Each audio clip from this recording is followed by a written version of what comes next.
अमेरिकी राष्ट्रपति Joe Biden की अरब यात्रा पूरी हो गई, जिस पर सबकी निगाहें थी, लेकिन इस यात्रा से तेल की महंगाई को शांत करने वाली कोई ठोस खबर नहीं निकली। सऊदी ने तत्काल उत्पादन में कोई बढ़ोतरी जैसी बात नहीं कही है। इस बीच खबर यह भी है कि दुनिया का सबसे बड़ा तेल उत्पादक और निर्यातक देश सऊदी खुद रूस से सस्ता तेल आयात कर रहा है। सर, तो क्या माना जाए, बाइडेन खाली हाथ लौटा है? बाइडेन फिलहाल खाली हाथ लौटा है और तेल बाजार का जैसे ये उम्मीद थी कि जो बाइडेन की यात्रा के बाद रियाद में MBS यानी मोहम्मद बिन सलमान जो प्रिंस हैं सऊदी अरब के और जो इस समय दुनिया की सबसे बड़ी तेल ताकत है, वो शायद उत्पादन में बढ़ोतरी की कोई अपफ्रंट सीधी घोषणा करेंगे। ऐसा कुछ नहीं हुआ। सऊदी अरब और अमेरिका के रिश्ते, खासतौर से बाइडेन और प्रिंस सलमान के रिश्ते काफ़ी खींचतान भरे और खट्टे मीठे रहे हैं। इतिहास इस बात का गवाह है कि बाइडेन ने सऊदी अरब के मौजूदा शासन को लेकर टिप्पणियां की हैं जो दोनों तरफ से बहुत अच्छी नहीं मानी गई थी। इसलिए यात्रा एक किस्म से बर्फ पिघलाने की यात्रा की कोशिश थी जिसमें वो गए थे। लेकिन कूटनीतिक मामलों से अलग देखें, तेल बाजार को और दुनिया में महंगाई और मंदी को इस यात्रा से बहुत सारी उम्मीदें थी और वो उम्मीदें असफल हुई। हालांकि हमने अपने मनी सेंट्रल के पिछले शो में कहा था कि अमेरिका ने भी इस पूरी यात्रा को अंडर प्ले करने की कोशिश की थी और उन्होंने अमेरिकी राष्ट्रपति या व्हाइट हाउस ने खुलकर नहीं कहा था कि वो सऊदी अरब को उत्पादन में तत्काल बढ़ोतरी के लिए तैयार कर लेंगे, और हुआ वैसा ही। सऊदी अरब ने किसी बड़े उत्पादन की घोषणा नहीं की। उसका नतीजा हमें तेल बाजार में कीमतों पर दिखाई पड़ा कि वो तेल जो $97-96 तक नीचे था, वो $100 से ऊपर $103 के आसपास आ गया है। पर अब इसके साथ एक पीछे दो महत्वपूर्ण चीजें हैं जो इस यात्रा से निकलकर बाहर आई हैं, जिन पर तेल बाजार का आने वाले समय में भविष्य तय करेगा।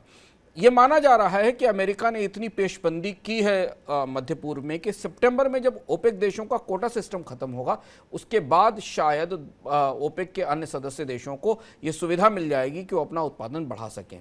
हालांकि सऊदी अरब ने अनौपचारिक रूप से और आधिकारिक रूप से संकेत ये दिया है कि तेल उत्पादन बढ़ाने का फैसला वो अकेले नहीं कर सकता। इसके लिए ओपेक प्लस देशों की बैठक होगी जहां इस पर निर्णय होगा। यानी सऊदी अरब ने संकेत देने की कोशिश की है कि उसके फैसले में रूस की भागीदारी रहेगी। वो रूस को किनारे करके ओपेक की एकजुटता को तोड़कर उत्पादन बढ़ाने का फैसला नहीं कर सकता।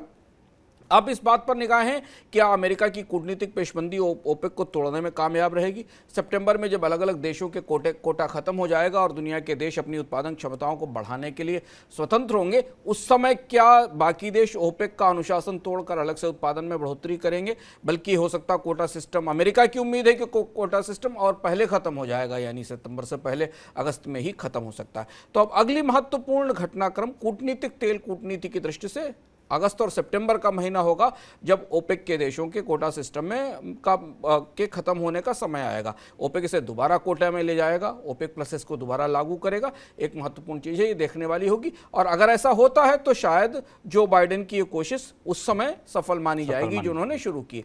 दूसरी तरफ तेल बाजार में लीबिया का तेल आने की संभावना बनती दिखाई दे रही है। वहाँ काफ़ी समय से आउटेज है, उत्पादन रुका हुआ है, लेकिन वैसा लगता है कि लीबिया अपने तेल का निर्यात बाजार में शुरू करेगा। सर, ये जो दूसरी खबर है जो एक तरह से उल्टी गंगा बहती दिख रही है, यहाँ सऊदी आयात कर रहा है रूस का तेल, इसका क्या मतलब है, इसके क्या मायने हैं?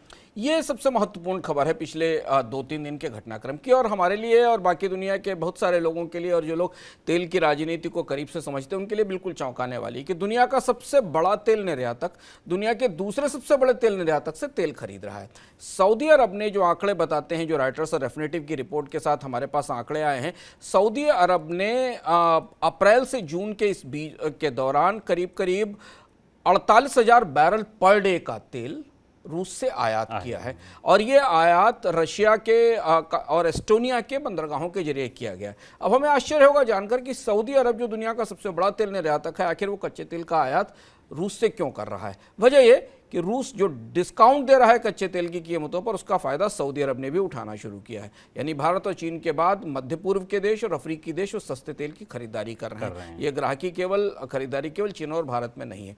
सऊदी अरब रूस के कच्चे तेल का आयात करके उसे अपने यहाँ बिजली उत्पादन में उसका इस्तेमाल कर रहा है। रूस में जो सऊदी अरब में जो बिजली बनती है उसमें रूस के कच्चे तेल का इस्तेमाल हो रहा है। करीब 6,47,000 टन तेल खरीदा जा चुका है रूस से अप्रैल से जून के बीच में। और सऊदी अरबिया ने पिछले साल पूरे एक साल में करीब 1.505 मिलियन टन के आसपास रशियन तेल का, फ्यूल ऑयल का आयात किया था।